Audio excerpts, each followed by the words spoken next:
Overthinking is one of the most common problems that people face today. This is when you think about a problem, you keep thinking, and you never come to a solution. You don't conclude anything, and worst of all, it never leads to any action. And if you do this sometimes, this video is for you. I'm Dr. Siddharth Warrior. I'm a neurologist, and in today's video, we are going to talk about why do we overthink and what are the 3 things that you can do to stop this. Let's do this. Overthinking happens because your brain is trying to do something. It is trying to calculate every possible outcome of a situation. And it is doing this for one reason. It wants to reduce risk. Now, this is a good thing, usually. Humans have evolved to become the most advanced species on Earth because the prefrontal cortex in the brain has developed this magical capacity to calculate risk. It is like being able to look into the future to know what can kill you and what can keep you alive. So the better you are at this, the more survival chances you have. It's Darwin's principle. The most successful human beings on Earth, in fact, have this capacity. They're able to calculate risk better than other people. Whether it's stock market traders, whether it's successful doctors, whether it is sportsmen, every one of them have the capacity to predict how things are going to go and accordingly take action. And this ability to take the right action after judging a situation is valuable and it is rewarded.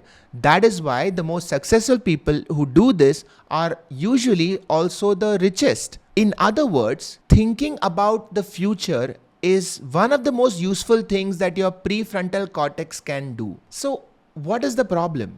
Why is thinking so good and overthinking so bad?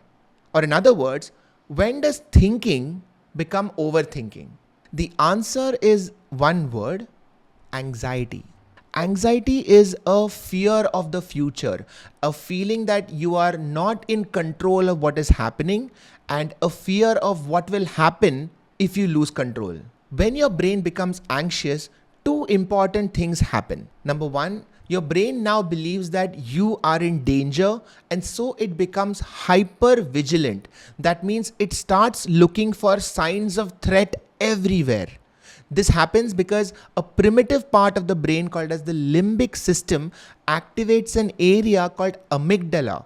And this area is responsible for identifying threat. And the more active the amygdala is, the more potential threats you will see. And not only will you spot more risks, you will also overestimate the importance of those risks. And so everything becomes amplified and you start overthinking.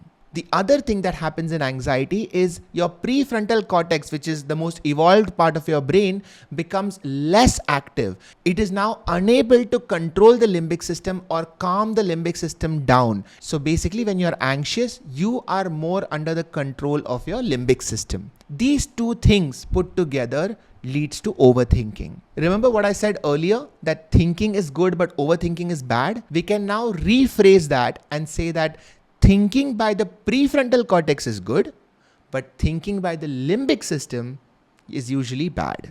Because the limbic thinking is not really thinking. It is a form of worrying, and it leads to a spiral, because worrying does not really lead to a solution and the problem still persists. The only part of the brain that can come up with a proper solution is the prefrontal cortex, and the PFC can only do that if the limbic stops worrying. This is the loop that somebody who's overthinking gets stuck in. So now that you know what overthinking is, how do you avoid it? Well, one thing you should definitely not avoid is subscribing to my channel. Because if you like neuroscience and if you like videos like this and you want to see more of such videos on your timeline, hit the subscribe button. It'll help me and encourages me to make more of such videos. Now, how can you stop overthinking? Here are 3 steps. Step number 1, name your fear. Most of the fears that we have are vague. We have a sense of dread, like something is wrong. But if somebody asks you what you are afraid of, you're not able to say it out clearly. This is because the fear is coming from the limbic system, but the ability to use words is coming from prefrontal cortex, from a small area called Broca's area. So when you put words to your fear, when you describe your fear, when you write it down, you are actually transferring control from your limbic system to your prefrontal cortex.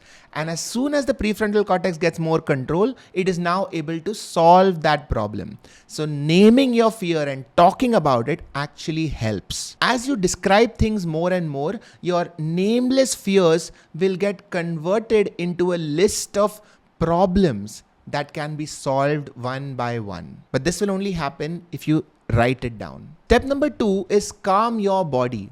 A common mistake that a lot of people do is they try to solve overthinking by overthinking, or they try to think about overthinking and try to come up with the solution.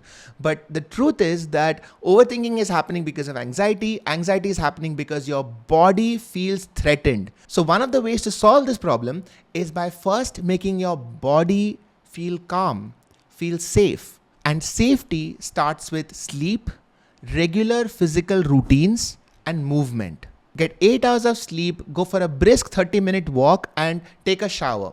Come back and do 5 minutes of deep breathing. Feel your nervous system calm down from a hypersympathetic state to a calm parasympathetic state. Now sit in front of your problem, write it down, and see how your overthinking slows down gradually. You'll find yourself much more capable than before of dealing with those overthoughts. Now at this point, I should mention that if you are suffering from anxiety disorder or any other mental health issue, you should definitely speak to your psychologist or a psychiatrist to get proper treatment. Because many times asking for help is the most sensible thing you can do. Now moving on to step number 3, action is the antidote to thought.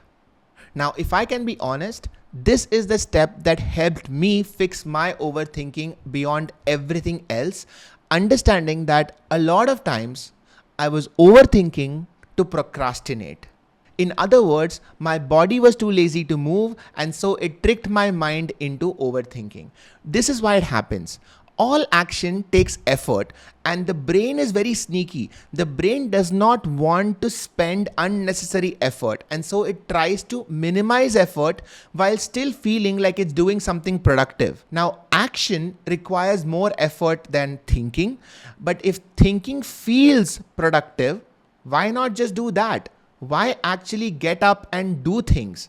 And this is the trick that your brain plays on you in order to make you feel like you're doing something productive, but you're actually not. So realizing this was key for me to just stop thinking and get out and do whatever I had to do. Now, there are other things that you can do to help overthinking, like meditation, working with an accountability partner, gratitude journaling, etc. But these 3 steps were the ones that I found most useful to solve my overthinking, and I hope that it does the same for you. If you like this video, hit that like button, subscribe to my channel. It's really encouraging for me to see so many people enjoying these kind of videos. I would happily take your questions in the comments below, and I will see you guys soon. Bye everyone. Take care.